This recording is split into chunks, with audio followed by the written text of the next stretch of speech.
Hey there everyone, my name is Andrea Clow. I'm the owner and trainer here of the Future Olympian. And today we're going to be talking about preparing you for the show ring. So my ultimate goal in the Future Olympian is to help riders create this connection between classical dressage as well as their own health and wellness. So when we put these two together, we actually create this super harmonious place where we become better and more effective riders. So let's head over and let's get started. So whether or not, wherever you are, whatever discipline you are in, this is all going to relate back to exactly what I'm talking about in this presentation. So it's time to prepare you for show season. So our ultimate goal here is to connect the principles of classical dressage to true classical dressage along with the principles of fitness, health, wellness, all of those things of that nature for the rider as well. So we want to be able to prepare ourselves in this place where it's not just, oh, I'm training my horse, that's all I'm doing to prep for a show. Like there's so much more, and I think there's so much more that we can do personally. And I think if we just train the horses, we miss out on so much that we could achieve if we were actually training our own bodies and our own minds for this type of sport. Because any other sport you find, you're going to find that they're training so much more for it than just the sport itself. I don't know any football player that just plays football all day long. It's just not a thing. So let's go ahead. We're going to jump in here. There we go. So some of the most common problems that we see when heading into show season, we start to get nervous. We start to get stressed out. Maybe our show clothes don't even fit anymore. And we're just feeling nowhere near ready. Like our horses are starting to get worse. They're starting to get more tense. They're not taking leads. They're not doing this. They're not doing that. And a lot of it comes down to the rider themselves. And we don't even realize it. We don't realize that we tense up, that we become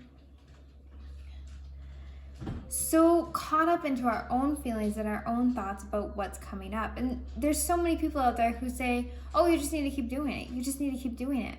Well, that's not in everyone's budget to just keep doing it over and over and over again until we get it right. A lot of us, whether we're going for a bronze, a gold, silver, whatever we might be going towards, or maybe it's another competition in horseback riding. It could be anything. Sometimes it's just not feasible to just keep going to shows and going to shows because each show is going to, one, it's quite a bit of money. Two, it's quite a bit of time out of your weekends, out of your family, out of, it's a lot of extra time. And we can kind of take this time and we can condense it down if we train ourselves effectively. So some of the most common occurrences that I see in the show ring is riders just becoming tense, and it comes off on their horses. So Roman here is not exactly tense in these videos at all. He's probably thinking about food or something. He's not too worried about being tense. But as a rider, we're going to start to experience different characteristics. So as you can see here in the walk, like he's kind of backing off a little bit. My heels are up, coming forward. And there's a little bit, when you go into the trot, there's a little bit of kind of blockage through the hip and through the hand. And we accentuate these weaknesses when we go into the show ring and we become tight. So as you can see, my body's starting to come forward here. He's overflexed. He is.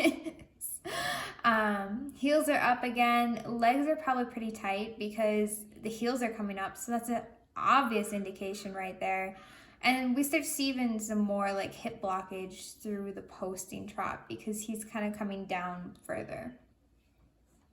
And we want our horses on their haunches because that that is where they get the most power, that's where they feel the best, and that's where they correctively exercise. So still, it's accentuating, I'm coming out of the saddle, body's coming forward, legs are coming up.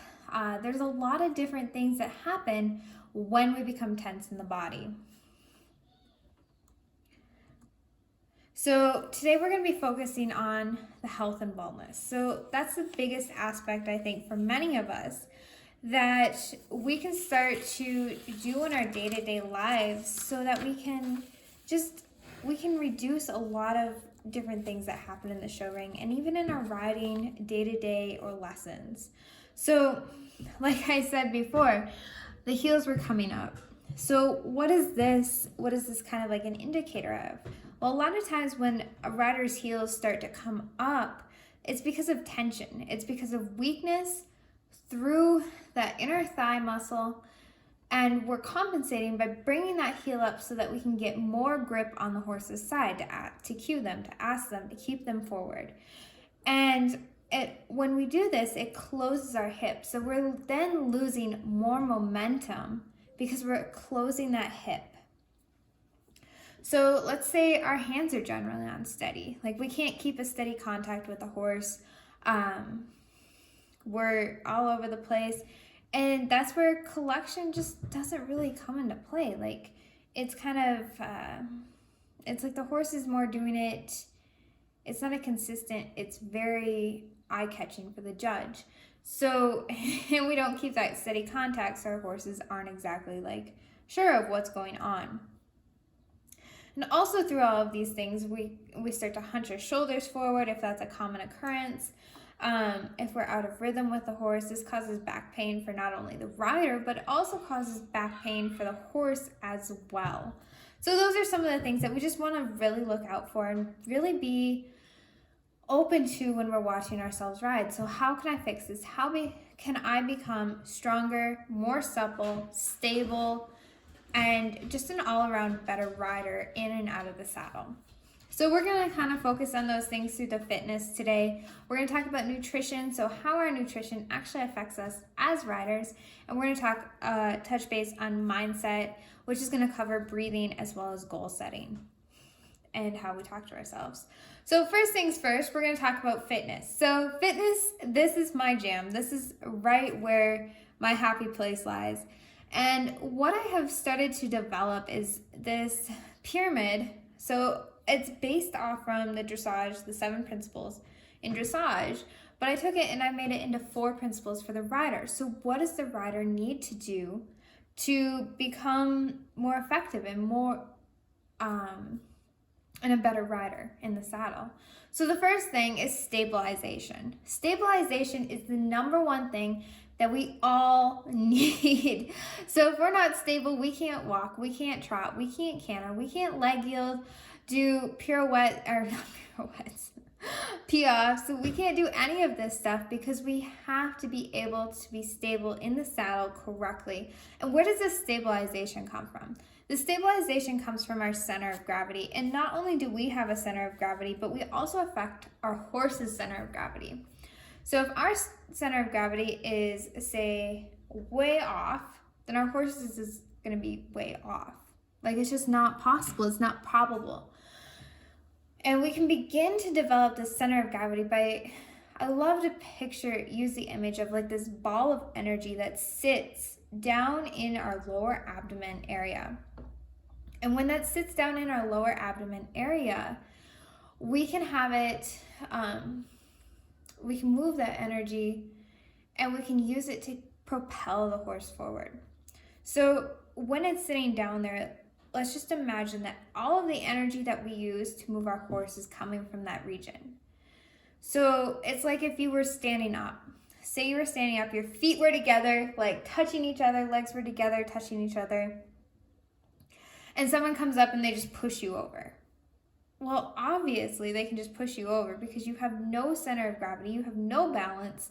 There's nothing stable about that stance. Now let's say you take like a power stance, so your feet are like shoulder width apart, you kind of have, you're really set, you lower that center of gravity, probably from the upper part of your chest where we normally keep it, and we lower it into that lower abdomen region. So when we do that, all of a sudden someone comes up and pushes us. They can't push us so easily. We have a lot better grounding with the earth or with the horse.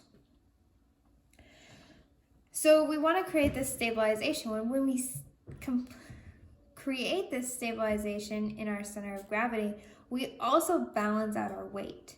So our weight should be looking like a triangle on the saddle or at the horse's back. So we have weight on both sides of the glutes, on either side, and then on our pelvic bone.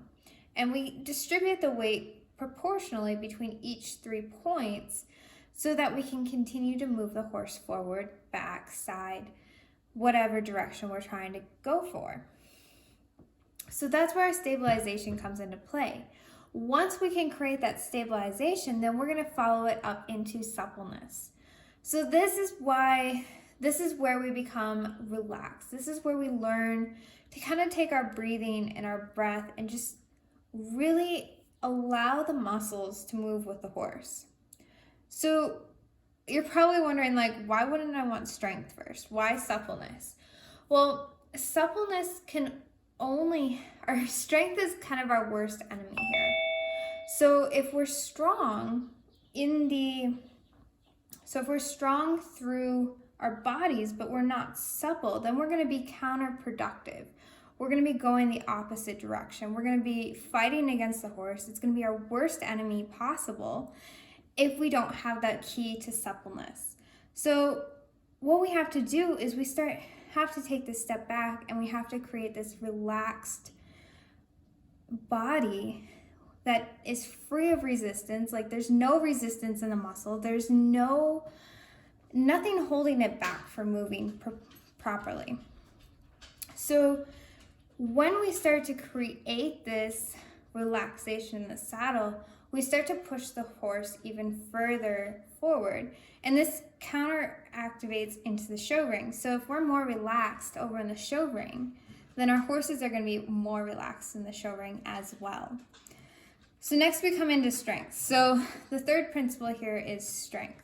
We need to become strong. This is where we start to learn to control the movements of the horse in an effective manner. So now that we've created and we know what it feels like, we know what the movements should be, now we can become strong, and this is where we can start to actually train our horses correctly, is when we get to this third tier. Because this is where we know what that feeling feels like in the horse.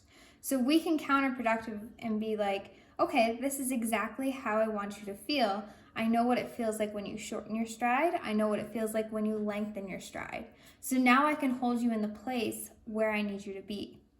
And then we come into our fourth principle here. So this is our endurance. This is where we come in and we do more than just one little piece of the test. This is where we do the whole test. This is where we go out and we go, hey, I can do this and this and this and this, and this series is effortless. Whereas a lot of times when we practice and we train one movement and we give the horse a break. We train another movement, we give the horse a break. Now we're putting those together and we're able to go the distance. So this all happens when we can do this effectively in our own bodies. So what I start to do with a lot of the people I work with is I create this stabilization. We move it into suppleness. We move it into things like yoga and relaxation. And then we come over to strength. This is where some of the different training principles come in. Like, a lot of people are familiar with pilots. I use a version of round box fitness. It's creating range of motion while building strength in the body. And then we incorporate the endurance. And no, I'm not saying go out there and run 10 miles. I'm saying this is where you really integrate all of these 4 principles and you create the effectiveness through it. So what does stress in the body actually do to us? So what happens is when we become stressed out, it emphasizes the weaknesses in the body. It creates this tension, and we start to our body starts to pronunciate almost, like it starts to accentuate what those weaknesses are in our body. Yes, we can ride the same thing when we're relaxed and it's easy and no pressure is on, but the second our body becomes tense, we can't give the same oxygenation that the muscles need to perform effectively. So what muscles do we actually use when we're riding?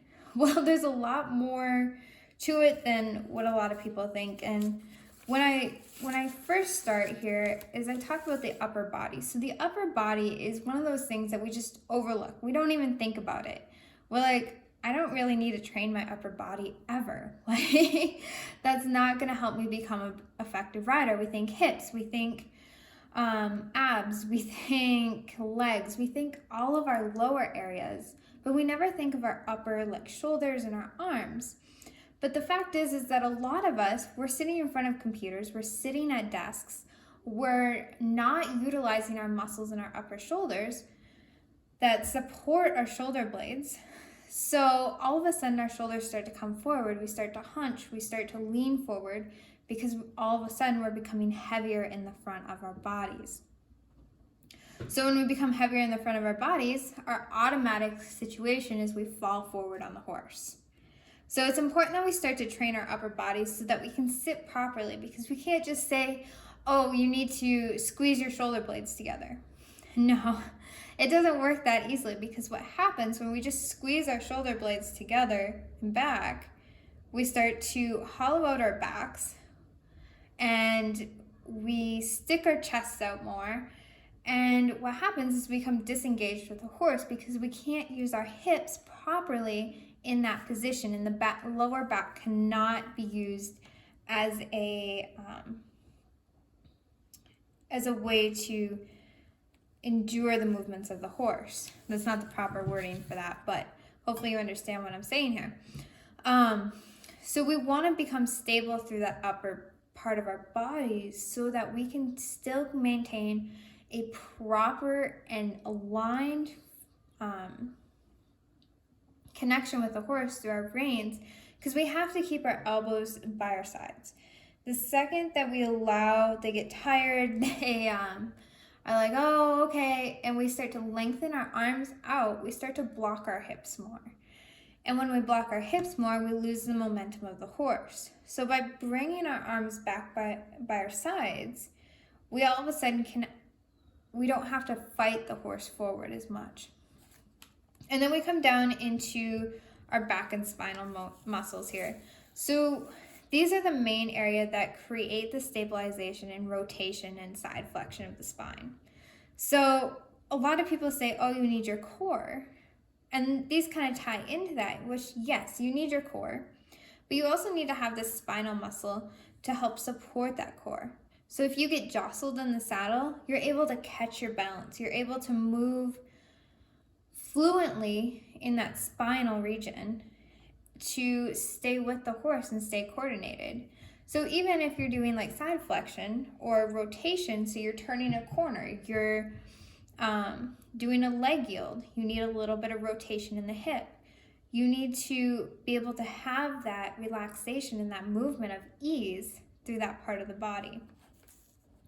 Even in the chest. So the chest isn't a big area that we're too worried about, because in a counterproductive way, we actually train our chest muscles by sitting at our computers and hunching our shoulders forward. We actually have to come to stretching it instead. That's more important than the actual training it to become stronger, because it's probably already strong if you sit at a computer for long periods or you hunch over your phone for long periods of time. And the pectorals, so our chest area, is actually used for just supporting that upper body. So making sure that upper body is strong and able to sit up correctly in the saddle. So now we come into the big areas that a lot of us kind of fall short on. So this is our hip area. So we have different areas of our hips that we utilize, and you're gonna find those, it doesn't really point it out on this particular picture, but we have our hip adductors. So, and then we have our hip abductors. So our adductors, so adding to the body, is the inner thigh region here. And that's gonna run right through here. So this is a lot of times where we cue from. This is a lot of times the muscles that we use to sit the trot, to sit the canter, to sit the walk. And a lot of times they are super weak because we actually use them in a way for cueing. So generally when you bring that heel up, so when you're riding, you bring your heel up and you start to compensate with that heel being brought up because these muscles are weak. So it's kind of a double-edged sword. So we need to be strong and supple, but we don't want to be gripping with these muscles. We want them to be very relaxed. We want them to be supple in the saddle so we don't have this excessive gripping in this region. And when we grip too much, we also create too much rotation through the hip, which can lead to even toeing out. So you bring your toes out if you're gripping through that too. So we don't want our toes out. We don't want our toes down. And a huge indicators for all of that is going to be that area right there. So hip abductors. So these are your outer thigh muscles. So this is kind of like your quadriceps, that region right out there. So for a lot of people, these are underdeveloped. Like these aren't especially used when riding a ton, but we still need them for stability of the hip and pelvis and maintaining proper alignment of our leg aids. So this just kind of aids in the proper aids that we give the horses and can properly cue them with directly. So if they're weak, we want to make sure that they're strong so we can actually give our horses the correct cues instead of trying to give them the correct cue and then we go, oh, that wasn't the correct one, and they do something completely different. And then we have our hip extensors. So these are posterior hip thigh muscles. So that's actually the quadriceps, my bad on that one. Or your hamstrings, I'm sorry. Jeez. I'm getting everything switched around here. So these are your gluteus maximus and your hamstrings. So your glutes right through the butt here, and then your hamstrings coming down. And these help to create drive and momentum of the horse. So if you're asking the horse for an extended trot or a collected canter or extended canter, this is what we need to be strong and efficient so we can ask for those, because those can be very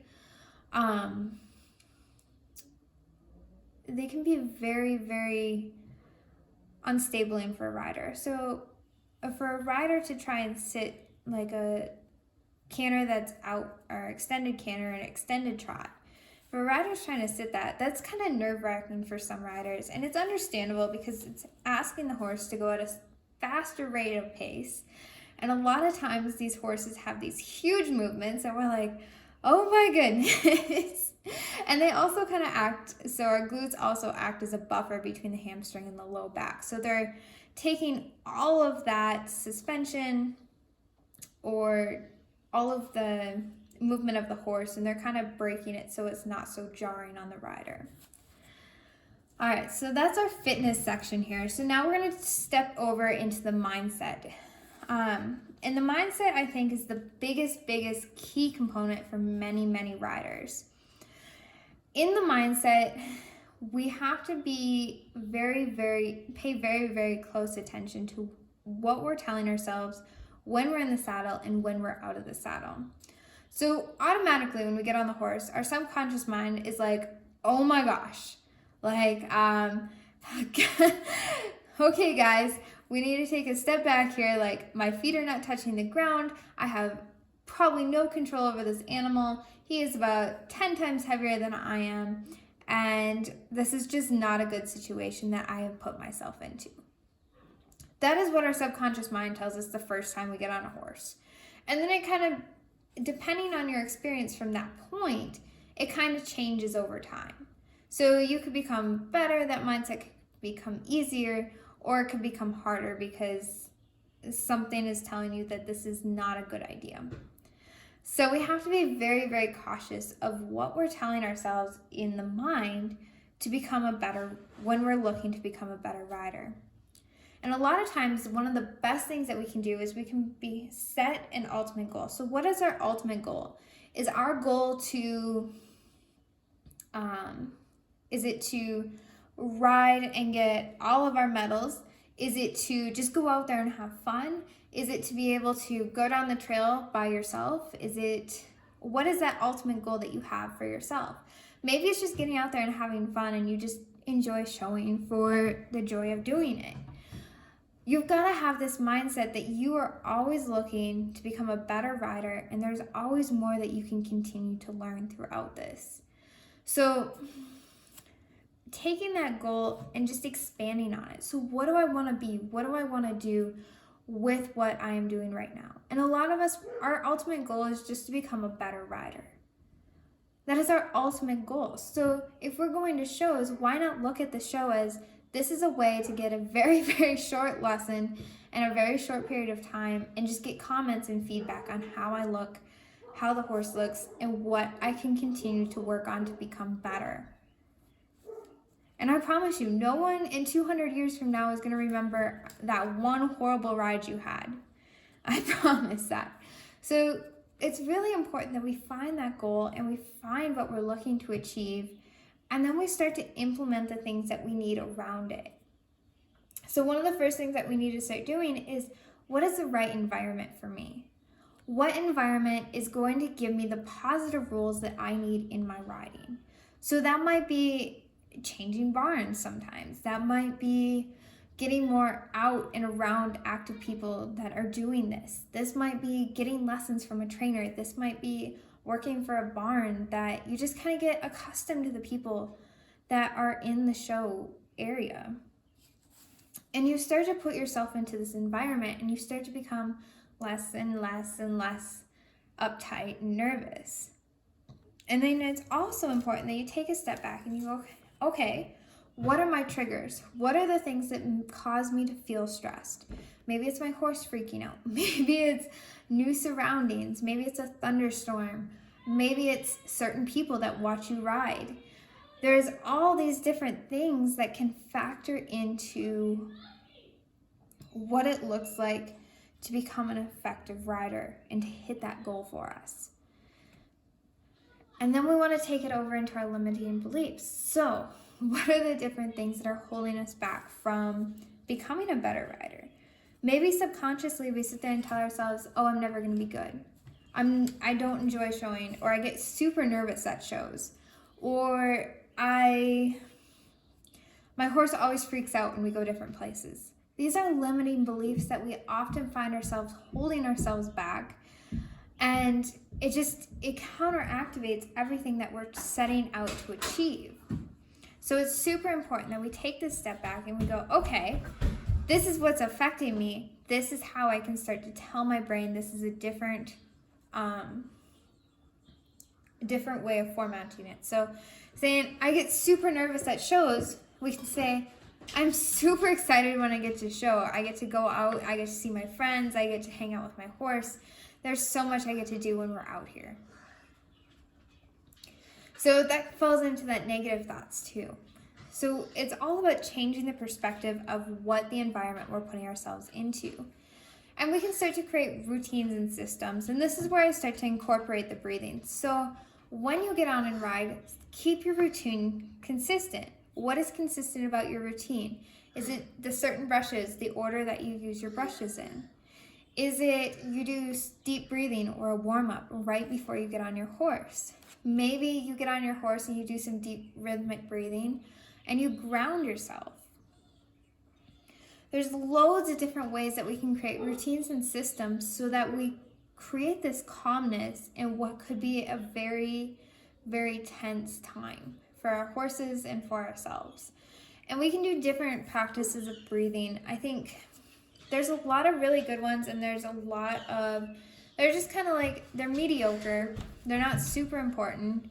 Or there's no one that's super like better than the other. It's kind of finding what works best for you in that circle. So when we start to create this breathing routine, it's important. It doesn't matter if we're using certain numbers to count through. It doesn't matter if we're going through and we're going, I just need to take a deep breath. What's important is that when we breathe into that lower abdominal region, and we fill that air up, and then we start to just slowly expand everything up. So we breathe into that lower abdominal region, and then we kind of breathe into our lungs, and we fill everything up, and then we let it all out in one long breath. And I really enjoy using it as a nose breathing exercise. It just helps you to control your breath a lot better when you're breathing in and out of your nose. But a lot of people say breathe in through your nose, out through your mouth. It's a very, very common one. And it's just as effective. But I think with the nose breathing, it kind of slows down the amount of oxygen you're coming in. So you're not sitting there hyperventilating. You're not sitting there just trying to create extra oxygen that your body doesn't need. So you don't want to get super dizzy because all of a sudden you've got tons of oxygen flowing through your body. You're like, oh my gosh.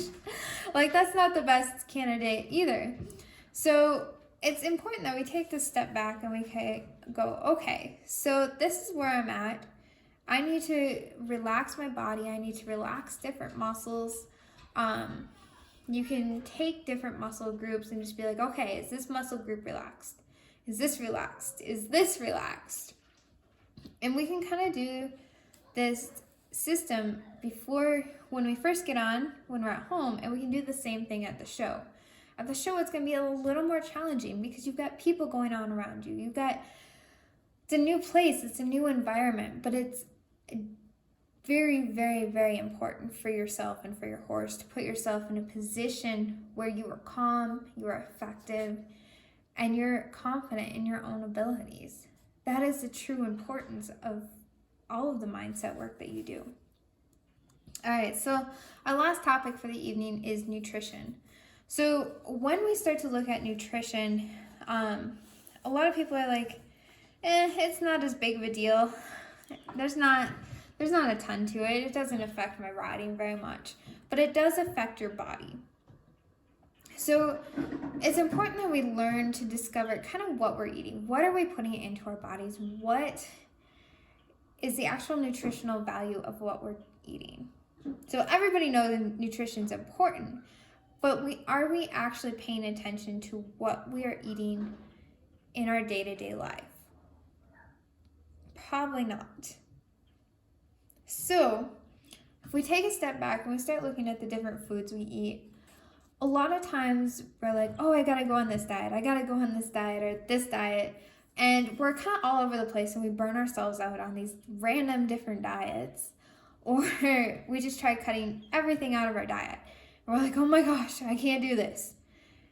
Or cutting calories, I can't do this either. So it's just roadblock after roadblock for a lot of people. And I don't think that's an effective way to go about it. I think we have so many possible choices of what we're going to eat around us.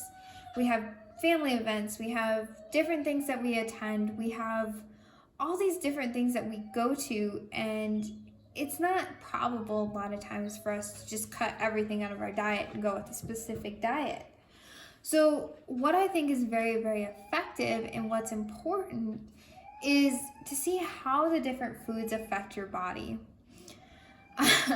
Sorry, my son's down in the basement making howling noises. But it's important that we take this and we say, okay, so if I eat bread, how does my body react? If I eat sugar, how does my body react? If I eat candy, how does my body react? And we kind of do this overall just look of what and how our body is being affected by the different things we're eating. And if we take a step back, a lot of times we're going to get a reaction from any kind of unnatural sugars.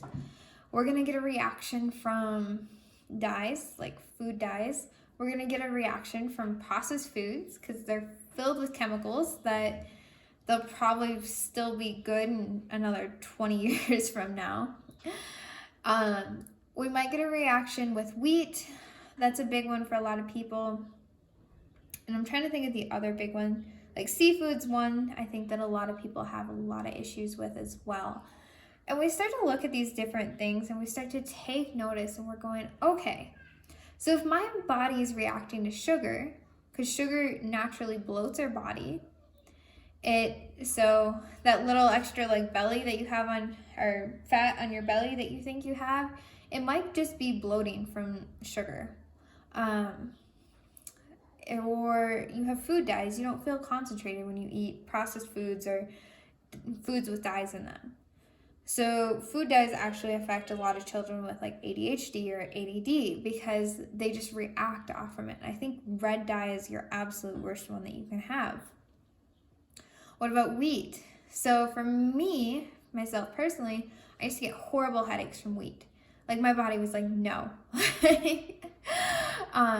And I never noticed this until I went to a friend's house who avoided wheat altogether. And it's like, why do I feel so much better? Why do I feel like I have so much energy? Why do I feel like all of a sudden, like I can focus on things? Like I don't feel like I'm all over the place.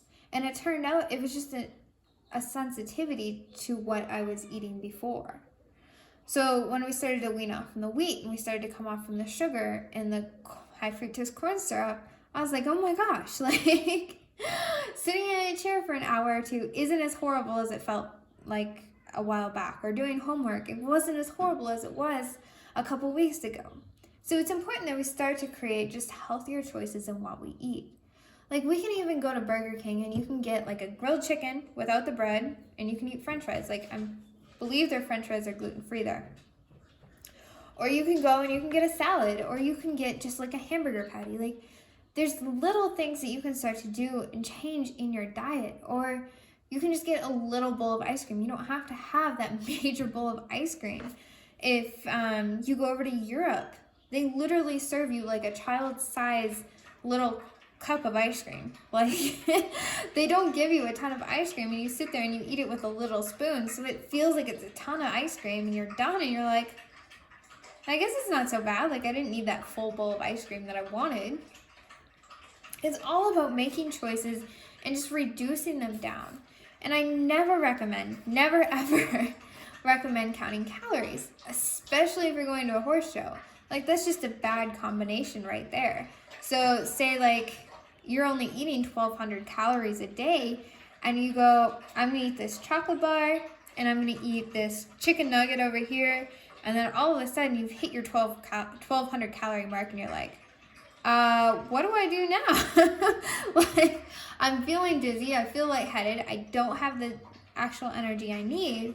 So if you're gonna track something, if you're gonna track anything, go to your macros. Go to like your proteins, your carbs, and your fats. Those are the most important because your protein is gonna give you energy and it's gonna help hold you over. Your carbs are also gonna play into that energy role in holding you over for longer periods than the protein will. And then your fats just kind of like, they add into that like healthy fat percentage. They're not as important as protein and carbs in my opinion. So that is how we can slowly become healthier and better riders in and out of the show ring. So in the last 38 minutes here, we've talked about tons of different information. We've talked about our fitness. We've talked about creating this stability and suppleness and all strength and endurance in the saddle. We've talked about how our muscles start to become tense when we hit the show ring, how our mindset affects this, how our breathing affects it, and then how our nutrition affects it. So I hope you all got tons of information. If you would like to contact me, if you want to get into more things to just become a better rider overall, you can contact me any way here. So you can, this is my number, this is my email here, andreaclow@thefutureolympian.info, and then you can also find my website at thefutureolympian.info. So if you have questions, please let me know. If you're interested in becoming, if actually working with me, you're more than welcome to reach out to me. I've got a few one-on-one options available that walk you through the mindset, it walks you through the fitness, and takes you through the nutrition as well in a like you have your own personal trainer in your own pocket kind of thing. And it's all online, so it doesn't matter where you are in the world. If you have questions, please let me know, and hope you guys all have a very good evening.